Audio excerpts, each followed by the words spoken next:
With the second highest death toll of all African conflicts, the Nigerian Civil War, also known as the Biafran War, is perhaps the single most significant event in Nigerian history. This 3-year conflict, which raged on from the 6th of July 1967 till the 15th of January 1970, would claim the lives of over 100,000 soldiers and an estimated 2 million civilians, as the Nigerian government led by General Yakubu Gowon fought to prevent the secession of the self-proclaimed Republic of Biafra, which was led by General Chukwuemeka Odumegu Ojukwu. To fully understand the root cause of this brutal conflict, we need to go all the way back to the very beginning. Upon gaining independence from Great Britain in 1960, the newly formed Nigerian Republic was greatly divided, as its 3 largest ethnic groups struggled to live in harmony. Beyond the more obvious distinctions like language, clothing, and marriage customs, Nigeria's 3 main ethnic groups also had fundamental differences in values and worldviews, which had been developed over the many centuries leading up to the colonial era and the formation of the Nigerian state. The Igbos, who represented about 60 to 70% of the population of the southeast, were mostly Christians who in the centuries before the colonial era had lived in relatively egalitarian societies. Although most Igbo towns and villages were headed by monarchs known as Ezes, the political decision-making process within Igbo communities was actually quite democratic, as it involved general assemblies composed of title holders and other respected members of Igbo society. Status was acquired through one's ability to solve societal issues, and respect was given primarily to those who had acquired wealth, as opposed to those who had simply inherited it. The character of Okonkwo in the book Things Fall Apart by renowned Nigerian author Chinua Achebe was in many ways the perfect illustration of the uniquely Igbo vision of the self-made man. The Igbo's particular appreciation for wealth creation through hard work is undoubtedly the main reason why many of Nigeria's champions of industry have been of Igbo ancestry. By contrast, the majority Muslim Hausa Fulani, which represented about 65% of the northern population, had lived for many years in feudal societies in which large working-class populations were ruled by a small theocratic elite composed of emirs and sultans. As their political leaders often doubled as religious leaders, compliance and submission to the will of the political establishment was not simply a civic duty, but a religious one.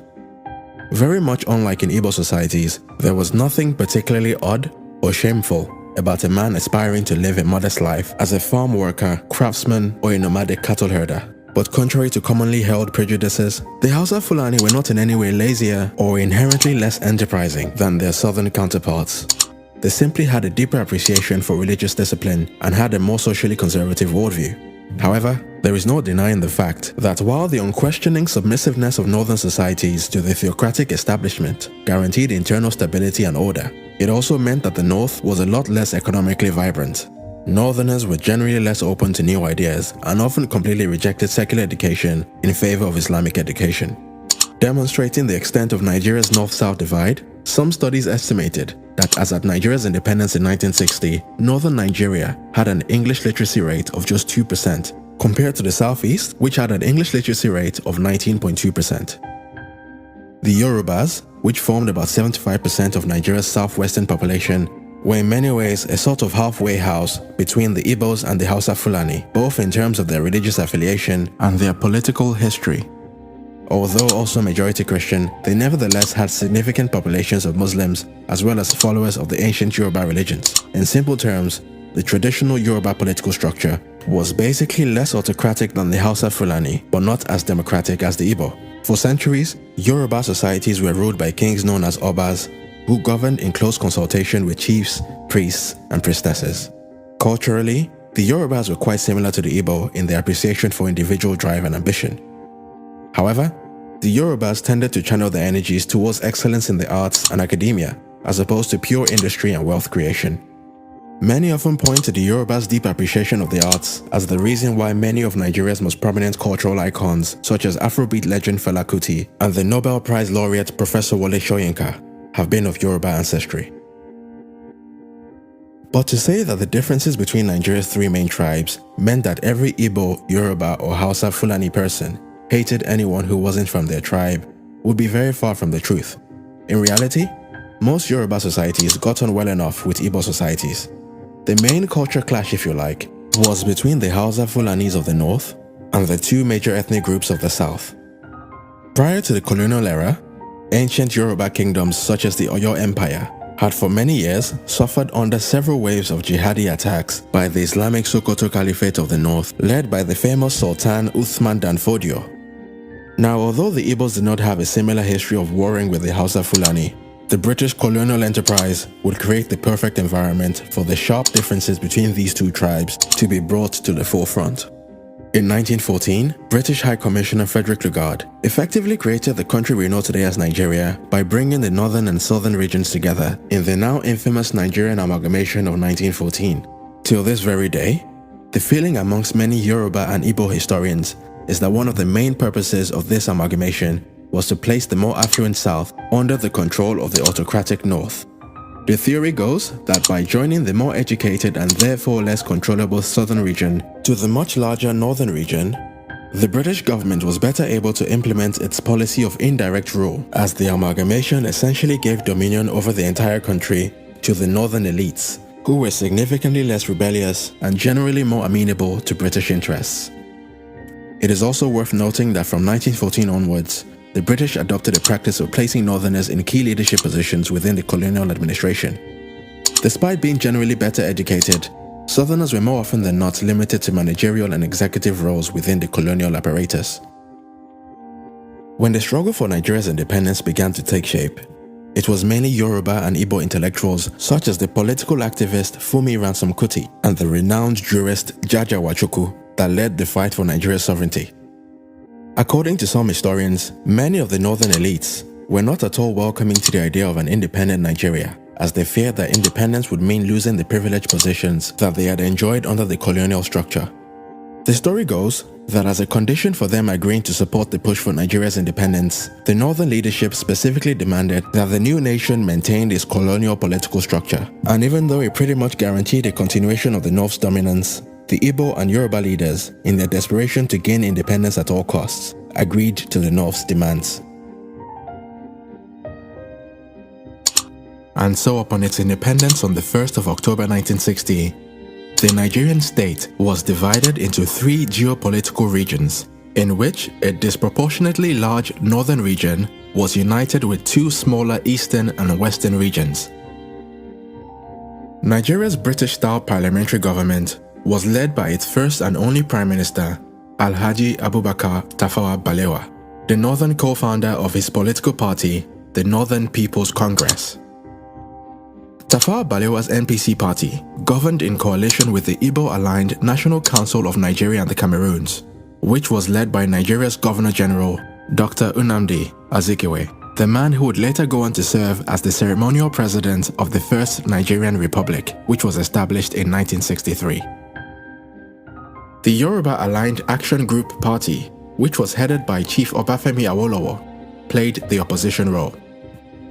If unity was the goal, then the Nigerian state had gotten off to a very bad start. Nigeria's parliamentary system was a bit of a farce, as Nigeria's three main parties were not built around ideology, but on ethnic nationalism.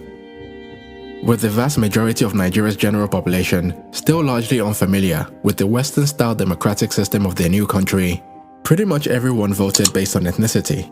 The Southwesterners voted for the AG, the Southeasterners for the NCNC, and the Northerners for the NPC. And as the Northern region was by far the largest constituency, the NPC was basically guaranteed control over Nigeria, as none of the other two parties could compete with the NPC's large northern voting base. As you can imagine, it was only a matter of time before the shoddy foundations on which the Nigerian state had been built began to show serious signs of strain. The entrepreneurial spirit of the Igbos would see many of them move out of their hometowns in search of all the opportunities their new nation had to offer. From Lagos to Benin, Port Harcourt, and even major northern cities like Kano and Kaduna, Igbos began to build businesses and pioneer new industries in the places they migrated to. But as is often the case with successful immigrants, it wasn't long before many of the locals, especially in the north, began to feel more than a bit uncomfortable with the success of their new neighbors.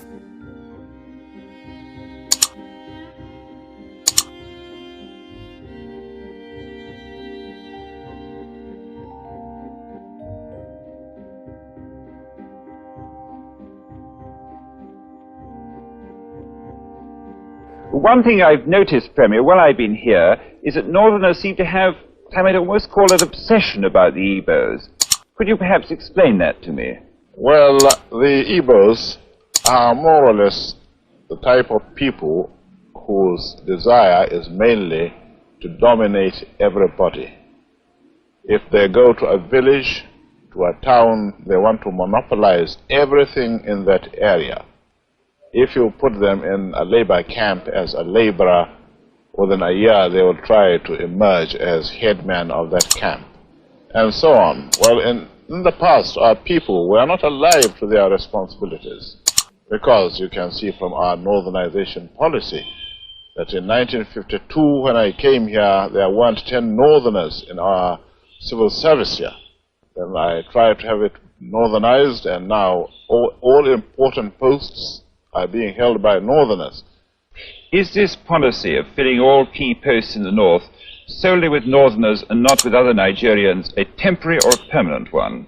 In actual fact, what it is a northerner first. If you can't get a northerner, then we take an expatriate like yourself on contract.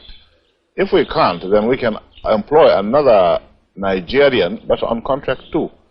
This is going to be permanent, I should say, as far as I can foresee, because it will be rather dangerous to see the number of boys who are now turning from all our learning institutions coming out with having no work to do.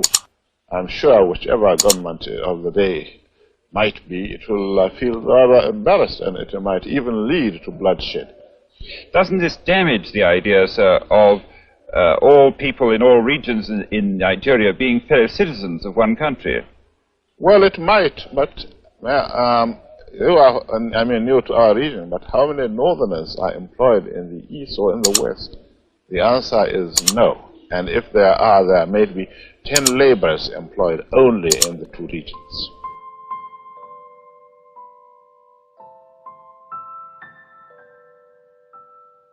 It was against this backdrop of rising anti-Igbo sentiment in the north that the chain of events that ultimately led to the Civil War would begin to unfold.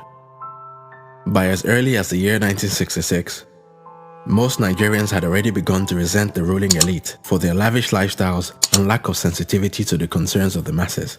Rumors about vote rigging, corruption, and backdoor deals between politicians and foreign companies began to spread, and there was a general sense of discontentment in the air.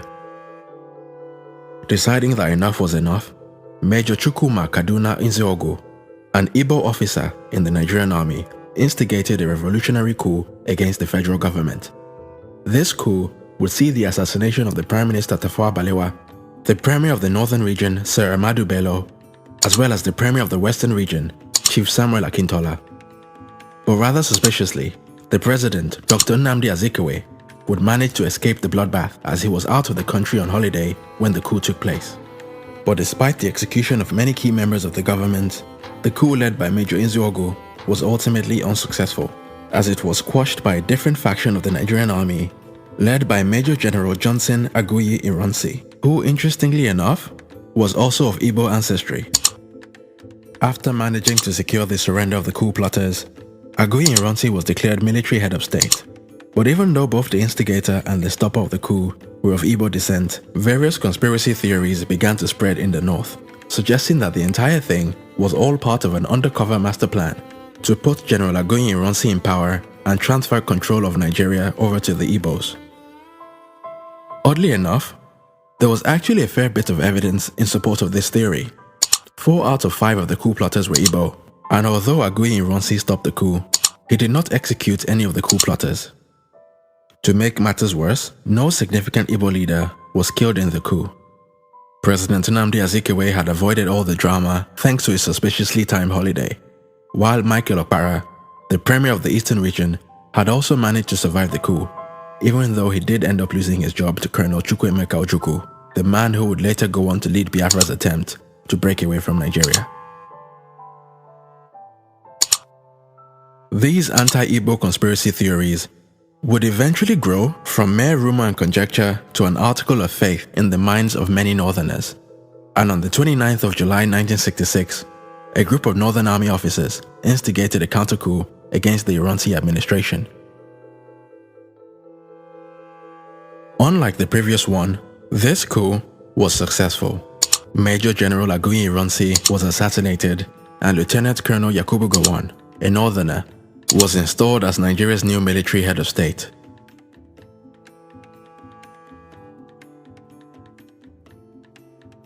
Unfortunately, the northern retaliation would not end there. In the 3 months following the coup, an estimated 8,000 to 30,000 Southeasterners living in the north would be attacked, killed, and robbed by local mobs. Fearing for their lives, over 1 million Southeasterners fled back to their homelands, leaving behind businesses, homes, churches, and in some unfortunate cases, children that had been the fruit of inter-ethnic marriages. With the deluge of refugees flooding back into the eastern region with shocking stories of betrayal and trauma, the Nigerian project was on the brink of collapse.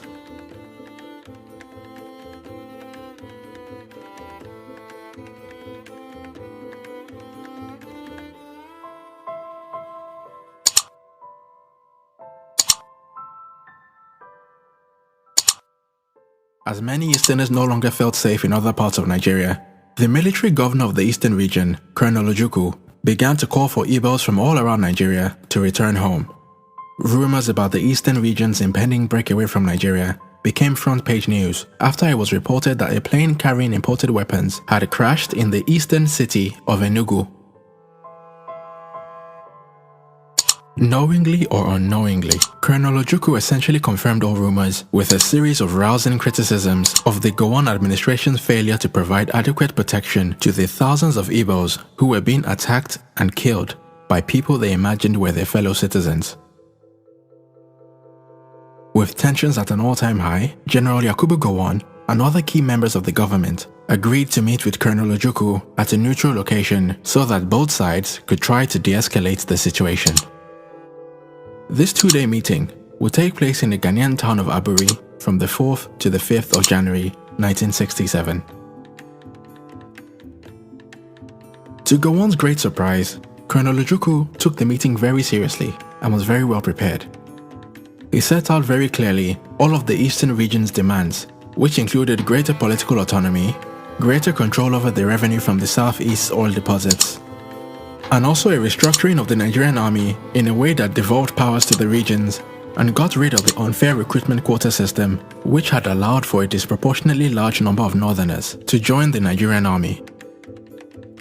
Although many still debate what exactly was agreed at this meeting, General Ojukwu left Aburi fully convinced that Gowon had accepted all of the eastern region's demands.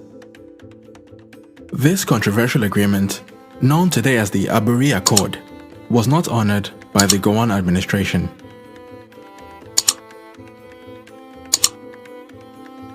Upon returning to Nigeria, General Yakubu Gowon decided instead to break Nigeria's regions into smaller states and turn Nigeria into an American-style federation composed of 12 states.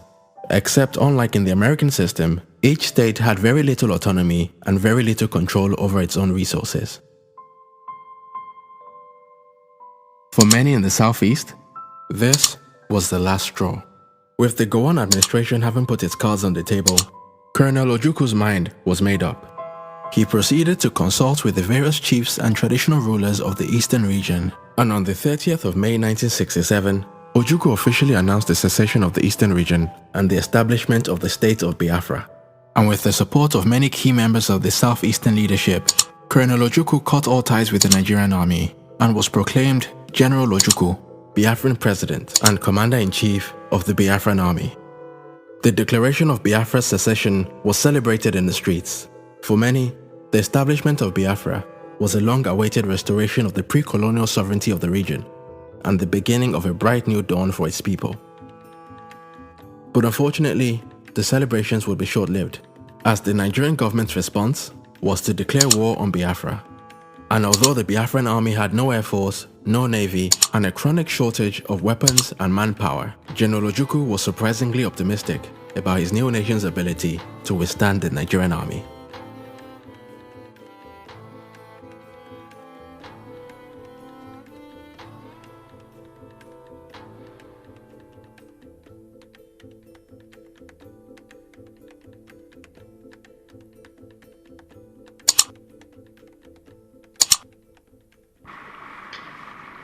If civil war comes, and I do think it is imminent, you're quite right, it will for us be the price of freedom. Our people here have for a long time been prepared for this eventuality, and I am confident of their readiness. I think that when it does come, that the people on the other side would be surprised as to what they're going to get. And I'm confident that it will not last long. I can't say for certain what Lagos has got. When we lost direct contact with Lagos, they had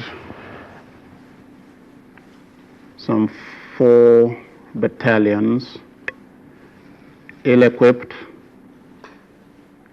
and I know that they have been purchasing a lot of arms since, and I know that they have negotiated and received a few armored vehicles. Prior to that, they had some scout cars. I know they have tried to get planes. I am not sure they have got them there. But on our side, we too have not been sitting quietly. There has been quite a lot of build-up. And I think what I have here is sufficient to maintain the integrity of Biafra and more.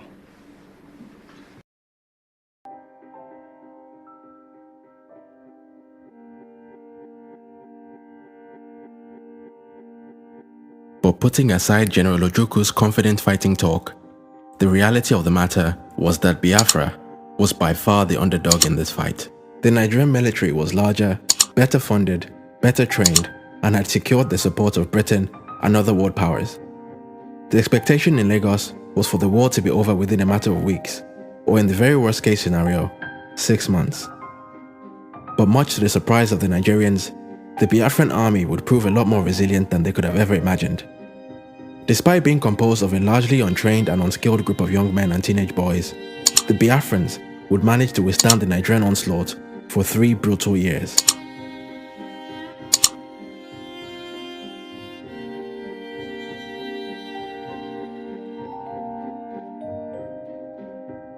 The early campaigns of the Nigerian forces were quite successful, as they quickly managed to reclaim significant Biafran cities and monuments.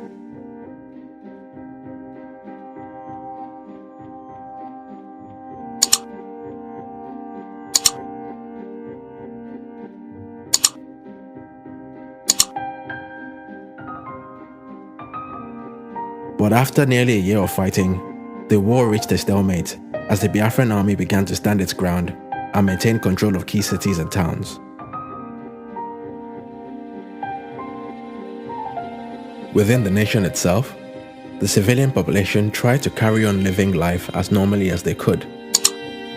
With most of the men and boys on the battlefront, it was up to the women to manage the day-to-day running of the country.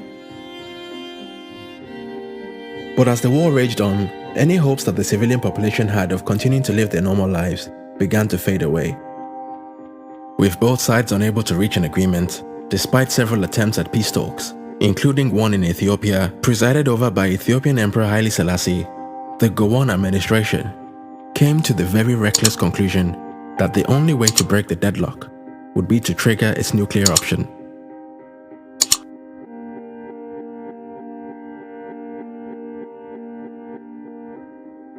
The Gowon-led forces mobilized to impose an economic blockade on Biafra, which blocked the flow of all food and ammunition supplies by land, air, and sea. This move would turn out to be perhaps the single most destructive political decision in West African history, as it would ultimately lead to the death by malnourishment of an estimated 2 million civilians, most of whom were children suffering from the protein deficiency disease known as kwashiorkor.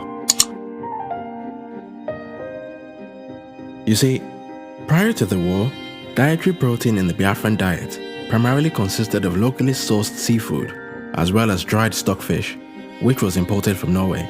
Other sources of protein such as chicken, pork and beef were generally only enjoyed on special occasions, as they were often too expensive for the wider population. But as the blockade prevented the importation of Norwegian stockfish, and also restricted the local fishermen's access to the seas, the region's protein supplies were quickly depleted, and the national diet was reduced to almost 100% starch.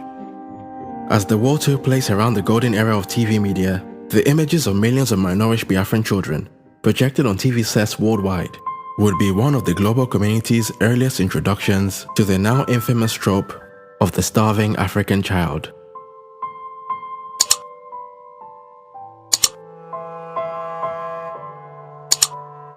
Although the Nigerian government's strategy was indefensible, it is important to point out that the government's supposed reasoning at the time was that the blockade would be nothing more than a short, sharp shock, and that General Ojukwu, seeing the immense suffering of his people and the dwindling ammunition of his frontline soldiers, would have no other choice but to surrender.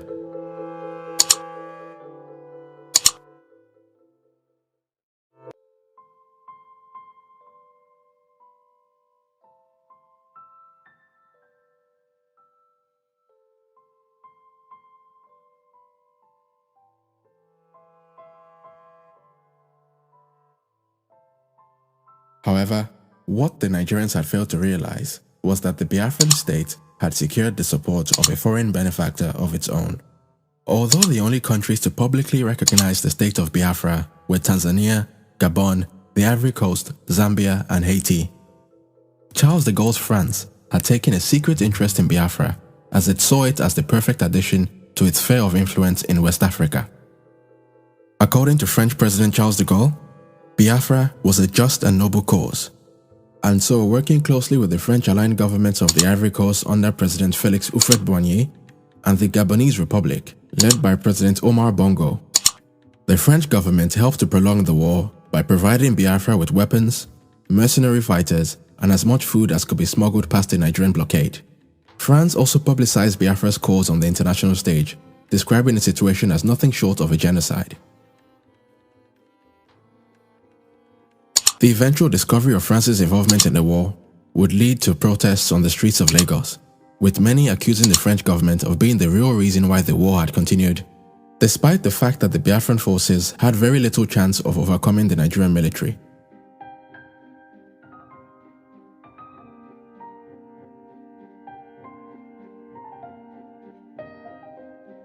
But did France really get involved in the war simply because Charles de Gaulle considered Biafra to be a just and noble cause? Well, not exactly. France's involvement was all about economics, and had very little to do with some romantic desire for the Biafran people to share in the French ideals of liberté, égalité, and fraternité. Later investigations will show how the French state-owned oil company ELF had secured lucrative drilling agreements with the Biafran state. Had Biafra successfully seceded from Nigeria, these agreements would have guaranteed ELF access to the equivalent of 7% of Nigeria's oil supply, and given the French government a nice slice of the Nigerian pie, which since the discovery of oil back in 1956 had been enjoyed solely by the Shell BP oil company. Although the French government tried to keep its ties to Biafra secret, General Ojukwu did very little to hide his country's French connection. From as early as the first year of the war, General Ojukwu had already begun to suggest that French would be made compulsory in Biafran secondary, technical, and teacher training schools. In his own words, he was very keen for his people to benefit from the rich culture of the French-speaking world.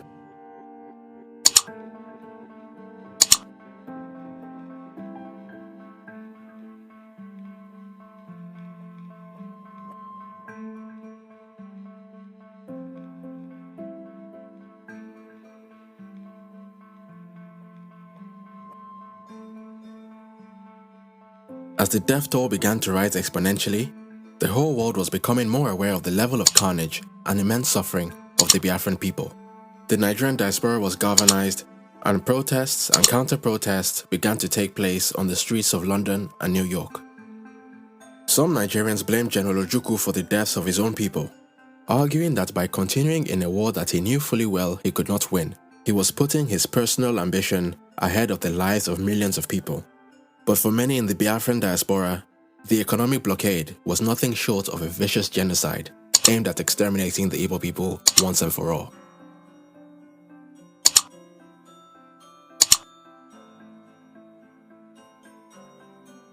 Another accusation that was thrown at General Ojukwu was that the only way he managed to cajole his army and his people to continue in the fight for Biafra was by reporting stories of false victories and by giving false guarantees about the imminent end of the war.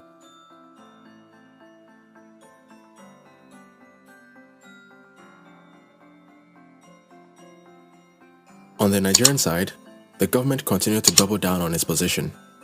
Despite reports of horrific levels of death and suffering, the Gowon-led government refused to blink first and continued to accuse General Ojukwu of killing his own people by lying to them about their chances of winning the war.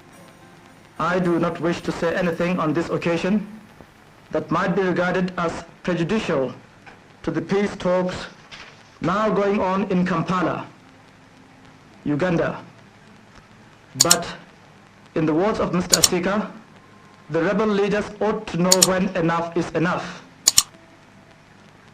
They should call a halt to the shameless deception of innocent Igbos with reports of fictitious victories on the battlefronts. They should appreciate that the so-called diplomatic recognition by dubious characters cannot, in the least, alter the course of Nigerian history. It is sheer wickedness for Ojukwu and his clique to continue to goad innocent citizens to support rebellion and lay down their lives for a cause that is not just. The rebel leaders know in their hearts of hearts that all their false propaganda about genocide and massacre derives from personal ambition and the haunting fear of their own future and safety. Consequently, they do not know when to stop. I call on those who claim to love Nigeria and the Igbos to face realities and advise the people of the East Central State to lay down their arms and return to the fold. It is not enough for organizations and individuals to ask the federal government to cease hostilities while ignoring the evil intentions of the rebels. I honestly believe it is in the true interest of the Igbos that they return to the fatherland. I am satisfied that all other Nigerians have learned the lesson of our most recent history and the current civil war. And I pray to God that there will never be a repetition. You see, contrary to popular belief, the Biafran government was much more than just a rebel military force. General Ojukwu also assembled a group of elite writers and artists who were tasked with cultivating nationalist spirit at home and also spreading Biafra's message on the world stage. Political cartoons were put up all around the country, pushing simplistic interpretations of the causes of the war and demonizing not just the Nigerian military, but the Nigerian populace at large. On the international stage, notable members of the Biafran apparatus, such as Chinua Achebe and Gabriel Okara, publicized the plight of the Biafran people. They regularly denounced the actions of the Nigerian government and spoke about the atrocities they had witnessed in the country. The Biafran story became front-page news, and more members of the international community began to call on their own governments to take action. On the 29th of May 1969, Bruce Mayrock, an American student at Columbia University, set himself on fire at the United Nations headquarters in New York in protest of what he believed was a genocide against the nation and people of Biafra.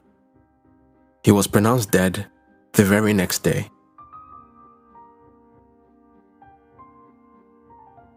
With more and more of their own citizens calling for political intervention, the response from Nigeria's international backers was to ramp up their military support for the Nigerian forces to help them break the Biafran resistance once and for all.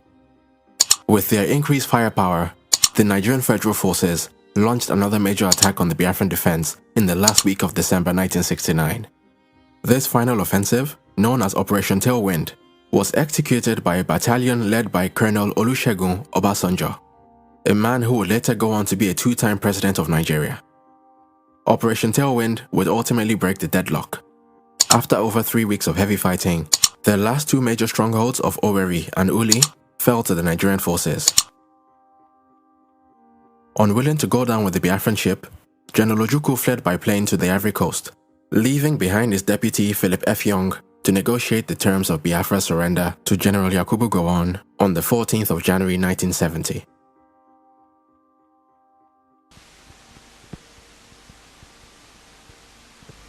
The so-called rising sun of Biafra is set forever. It will be a great disservice for anyone to continue to use the word Biafra to refer to any part of the East Central state of Nigeria. The tragic chapter of violence is just ended. We are at the dawn of national reconciliation. Once again, we have an opportunity to build a new nation.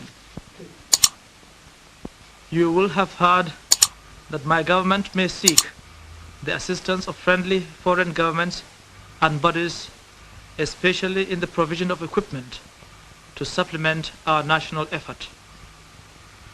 There are, however, a number of foreign governments and organizations whose so-called assistance will not be welcome. These are the governments and organizations which sustained the rebellion. They are thus guilty of the blood of thousands who perished because of the prolongation of the futile resistance. They did not act out of love for humanity. Their purpose was to disintegrate Nigeria and Africa and impose their will on us.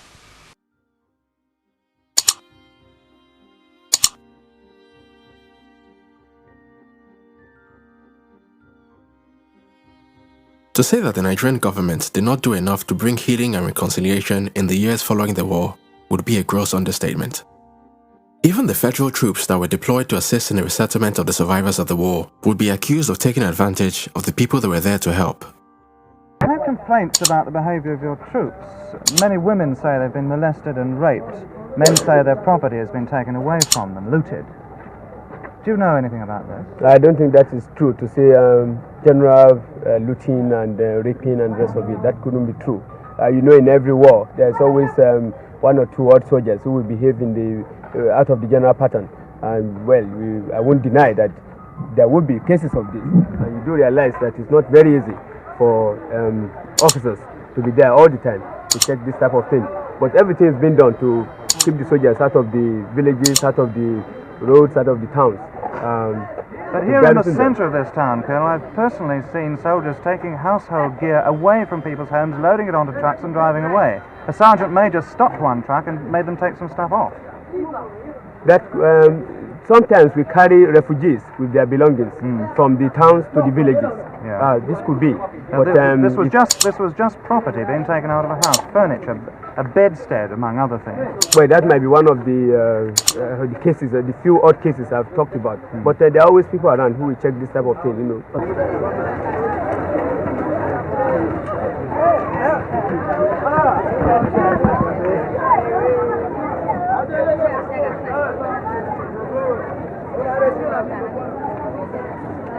Have the federal troops behaved badly since they came here? Have they beaten people? That's seizing of their things. Seizing of their properties. They seize property? Properties, and they're forcing some girls and ladies. They are forcing them. Forcing themselves on girls and ladies? Forcing them. Taking some wives from people try to do something in their lives. Have they been killing people? No. They don't kill civilians. Do they bring food in with them to feed the population? In fact, they don't. We are starving since 3 days now. I haven't taken anything. You're hungry? We are hungry. Very, very. Even my children, you can see them in the house now, lying down. Nothing to take. The Biafra money, when we give them, they say no. The Biafra money is of no use. It's unused.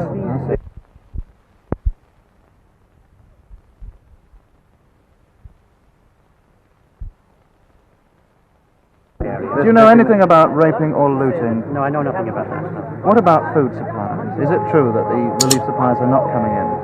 Well, we have to make a distinction between the rural areas and the towns. It is coming into the towns because it's easier to arrange for transport. But obviously, it's more difficult to penetrate into the rural area. Have you seen any relief supplies here? Where's the feeding station? I don't know. This is my first visit to Owerri. I'm living about 8 or 9 miles away. The people here say that there isn't such a centre. Well, I've just come from the police barracks, and they are distributing food every day down in the police barracks to the people. Through the police, not the Nigerian Red Cross.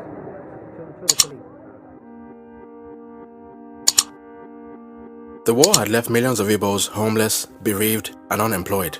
To make matters worse, Nigeria had changed its currency during the war, and so the many Easterners who still held the old Nigerian currency were left in a very precarious position. The man who was tasked by the Gowon administration to rectify the problem was the former opposition leader, Chief Obafemi Awolowo, who at the time was Nigeria's Commissioner of Finance. His solution was to simply award every Easterner a grand total of 20 Nigerian pounds, regardless of how much money he or she had in their bank account prior to the war. For obvious reasons, this policy was seen as a deliberate attempt to cripple the economic recovery of the Igbo middle and upper classes. It was also at this time that the Gowon administration passed the controversial indigenization decree, which basically forced all foreign-owned companies operating in Nigeria to sell a proportion of their shares to Nigerian citizens. With many Igbos left with just 20 Nigerian pounds to their name, the main beneficiaries of the indigenization policy were the wealthy Yoruba and Hausa Fulani elites. Even till today, the wealth of a few of Nigeria's most prominent Hausa, Fulani and Yoruba families can be traced all the way back to shares that were acquired under Gowon's indigenization policy. A whole 50 years have now passed since the end of the Civil War, but the ghost of Biafra continues to haunt the Nigerian state.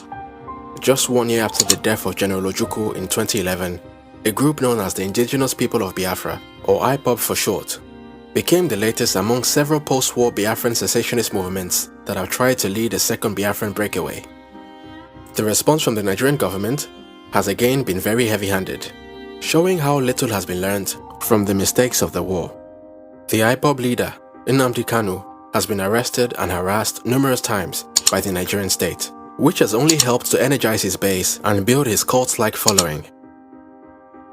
The Biafran question now occupies a menacing position in Nigeria's political terrain, and with each passing day, it is becoming very clear that the Nigerian government can no longer continue to sweep the matter under the carpet. The IPOB are not the only independence movement threatening to break the Nigerian Union. The oil-rich Niger Delta region, which despite being the source of Nigeria's wealth, remains one of the most underdeveloped regions in the country, has for many years been riddled with militant separatist groups such as the Niger Delta Avengers and the Niger Delta Greenland Justice Mandate. Similarly, for many years, a number of groups in the Yoruba heartlands have been calling for the creation of a separate Yoruba state that would be known as the Oduduwa Republic. The one thing that unites all of these groups is the strong belief that nothing has really changed since colonial times. In other words, the only group that still has a vested interest in the continuity of the Nigerian Union are the northern elites. And in all honesty, it doesn't take a rocket scientist to understand why this view is so prevalent. There is no doubt that a breakup of Nigeria would most likely lead to economic ruin for a lot of rich and powerful northerners who could potentially find themselves left behind in a landlocked country with no access to the sea, no oil revenue, and a large undereducated population, of which an estimated 50% of women have no formal education. When Frederick Lugard created Nigeria back in 1914, it was arguable that he had no idea how badly the Nigerian project would turn out. But what has become very clear over a century later is that Nigeria in its current state just does not work. For a country as large and as diverse as Nigeria, the concentration of power in the Nigerian federal government is a recipe for disaster. With large sections of its population continuing to express feelings of marginalization and disconnection from the federal government, many have been putting forward the very sensible case for a restructuring of the country in a way that devolves power from the federal government to the various regions. This would mean giving each region power over their own resources and a greater ability to decide their own destinies. But while the idea of devolving powers from the federal government may be good for Nigeria as a whole, it would obviously mean a loss of power for those who benefit under the current system. For obvious reasons, these vested interests are the biggest stumbling blocks preventing any sensible conversation about the state of the nation. For the sake of the many innocent and peace-loving Nigerians, one can only hope and pray that the Nigerian establishment chooses to loosen its tight grip on power before it's too late.